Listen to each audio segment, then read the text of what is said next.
Apa kabar? Semoga kabar kalian pada baik dan sehat semua ya. Baiklah, pada pembahasan kali ini kita akan berbicara tentang beberapa keutamaan ketika menjadi pribadi yang tenang dan bijaksana. Jika ada di antara kita yang masih sulit dalam mengendalikan emosi, gegabah dalam bertindak, dan mudah terpancing, maka konten ini sangat cocok untuk disimak sampai selesai. Tapi, sebelum masuk ke topik pembahasan, alangkah baiknya Sobat Stoik menekan tombol subscribe terlebih dahulu bagi yang belum, karena ini tidak memakan biaya sama sekali, dan tentu sangat berguna untuk mendukung perkembangan channel kami. Terima kasih. 1. Pengendalian adalah kekuatan. Epictetus pernah berkata, kita tidak dapat mengendalikan apa yang terjadi pada kita, tetapi kita dapat mengendalikan bagaimana kita bereaksi terhadapnya. Kita sering menemukan pembahasan tentang dikotomi kendali, yang pada intinya adalah kita tidak usah pusing memikirkan apa yang tidak bisa dikendalikan, tetapi fokuslah terhadap apa saja yang bisa dikendalikan, seperti emosi contohnya. Dengan menjadi pribadi yang tenang dan bijaksana, kita akan mampu mengendalikan diri meskipun kita berada pada posisi yang amat tertekan. Orang yang kuat bukanlah yang selalu menang dalam bertarung, melainkan orang yang bisa mengontrol amarah di saat dia bisa meluapkannya. Di lain hal, ketika sedang ditimpa kesusahan, kita mampu menguasai diri dan tidak larut dalam kesedihan. Ketika menatap masa depan, kita tidak perlu mencemaskannya, dan ketika melihat ke belakang, maka tidak perlu menyesalinya. Begitu pula ketika gagal dan kehilangan, kita tidak menampakkan kekecewaan, tidak menyalahkan keadaan, serta tidak pula mengutuk takdir. Singkat cerita, orang yang tenang akan mampu mengontrol emosi dalam keadaan apapun. Marcus Aurelius, Kaisar Romawi yang juga seorang Stoik, menekankan bahwa reaksi kita terhadap suatu peristiwa lebih penting daripada peristiwa itu sendiri. Berpikir jernih, badan tak goyah, tatapan serius, dan yakinlah bahwa kita punya kendali penuh atas diri kita daripada orang lain. 2. Tidak gampang terusik dan tersinggung. Anggaplah kita merupakan orang kaya, terhormat, punya reputasi, dan tinggal di rumah yang sangat mewah. Lantas ada seorang gembel yang berteriak di depan pagar rumah kita. Dasar denggu, tolol, miskin. Gembel itu mengumpat dan mengejek kita terus-menerus. Nah, kira-kira apa respons terbaik dari kita? Apa kita kesal dan marah, lalu kita menyerang balik? Sobat Stoik, jika kita adalah pribadi yang tenang dan bijaksana ala Stoik, maka kita tidak bakal gampang terusik dan tersinggung. Kita punya harga diri. Lantas kenapa harus tersinggung, apalagi menyerang balik? Tidak ada gunanya. Selain karena kita memang punya nilai, dan orang yang mengolok tadi bukan siapa-siapa, juga kita perhatikan omongannya, bahwa tidak benar kalau kita ini dungu, tolol, dan miskin. Omongannya tidak ada yang benar, jadi untuk apa menggubrisnya? Seandainya kita turun lalu menghampiri gembel tadi dan dengan ketus berkata, saya tidak dungu, tolol, dan miskin, tapi kamulah yang seperti itu dasar gembel. Bayangkan kita benar-benar meladeninya dan marah-marah, maka harga diri kita akan jatuh, yakinlah. Ketika seorang ustadz atau bahkan presiden difitnah dan dihujat, lihatlah respons mereka. Tetap tenang dan tidak gampang terprovokasi. Mereka tidak mau menyerang balik dan berkoar-koar.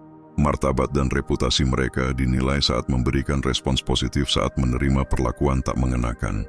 Orang-orang besar tidak akan terusik dan tersinggung dengan perkara-perkara receh.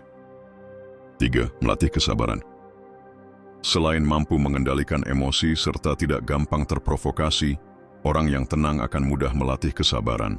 Semakin besar kesabaran, semakin kuat pula kita menopang badan, dan akan semakin tenang saat menghadapi persoalan. Analogi sederhananya, ada satu perahu kayu dan satu kapal pesiar di tengah samudera. Kesabaran yang kecil ibarat perahu kayu, langsung terombang-ambing walau hanya diterjang satu ombak saja. Tidak perlu waktu lama untuk melihat perahu tersebut bakal tenggelam. Dan kesabaran yang besar layaknya kapal pesiar. Tidak hanya besar semata tetapi juga terlihat indah dan mewah. Kapal sebesar itu meskipun diterjang ombak besar tidak akan goyang. Sapuan ombak tidak akan ada artinya, akan tetap kokoh dan kuat. Maksudnya adalah orang yang punya kesabaran besar akan tetap kuat meskipun dihantam oleh masalah yang besar sekalipun. Pundaknya tidak akan landai, wajahnya tidak akan jatuh, badannya tidak akan goyang lalu ambruk.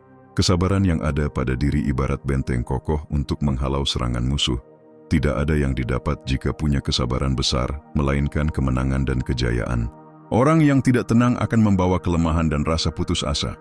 Sebaliknya, orang yang tenang dan bijaksana akan membawa kesabaran. 4. Memutuskan dengan tepat. Seneca pernah berkata, ketika kita tergesa-gesa dan emosional, kita membuat keputusan yang buruk. Orang yang punya pribadi yang tenang dan bijaksana tidak mudah panik dan gegabah dalam mengambil keputusan. Pada saat amarah memuncak, duduklah, atur napas, tenangkan pikiran, dan jangan langsung mengambil tindakan. Orang yang bersikap impulsif dengan emosi meledak-ledak tidak akan bisa mengambil keputusan dengan tepat. Mereka justru akan dipandang remeh dan dinilai sebagai orang yang tak bisa menguasai diri, dan omongannya tidak bakal diterima. Sementara orang yang tenang dan bijaksana dapat mengambil keputusan dengan tepat. Sikap yang tenang tidak hanya memancarkan aura positif agar orang lain segan, tetapi akan memunculkan ide brilian dan suara yang pasti didengar orang. Dan tidak cuma pada saat marah, akan tetapi pada saat bergembira pun kita sebaiknya tidak mengambil keputusan, karena pada saat itu terkadang kita tidak menggunakan akal rasional dengan baik. Orang yang berada pada suasana hati yang terlalu riang gembira biasanya gampang sekali dipengaruhi dan dibujuk. Keputusan yang diambil justru tidak akan baik jadinya. Oleh karena itu, alangkah baiknya tunggu pada saat suasana hati dan pikiran sedang normal barulah mengambil tindakan. Orang yang tenang pasti tahu kapan dia akan bicara dan melangkah. Diam sejenak, berpikir logis penuh pertimbangan, memikirkan beragam kemungkinan dan konsekuensi. Orang yang tenang dan bijaksana juga akan bermusyawarah dan mendengarkan masukan dari orang di sekitarnya sebelum mengambil keputusan. 5. Hidup sederhana.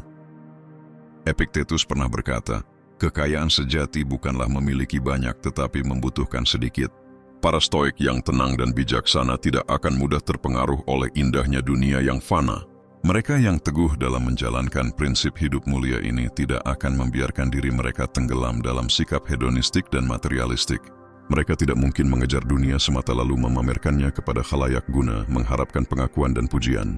Sebaliknya, para stoik yang memiliki ketenangan dan kebijaksanaan malah hidup sederhana. Jika mereka kaya raya, mereka tidak akan sombong dan pamer guna mendapatkan tepuk tangan.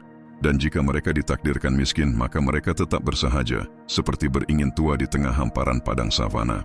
Apapun keadaannya, mereka akan tetap bersyukur dan menikmati apa yang dikaruniakan. Kaya atau miskin, itu hanya apa yang terlihat pada pandangan mata, sebab ketenangan berada di hati. Dan hidup dengan kesederhanaan tanpa banyak angan-angan merupakan keutamaan yang lahir bagi mereka yang tetap tenang dan bijaksana dalam menapaki prinsip filosofis stoikisme. Demikianlah 5 keutamaan menjadi pribadi yang tenang dan bijaksana. Dengan menjadi pribadi seperti demikian, maka kita akan menjadi kuat dalam pengendalian diri, tidak mudah terprovokasi, penyabar, mengambil keputusan dengan baik, dan tentu saja mencintai kesederhanaan dalam hidup. Semoga kita diberikan kemudahan dalam mengamalkan prinsip hidup stoik, menjadi pribadi yang tenang dan bijaksana. Sebelum mengakhiri, silakan tekan tombol subscribe terlebih dahulu.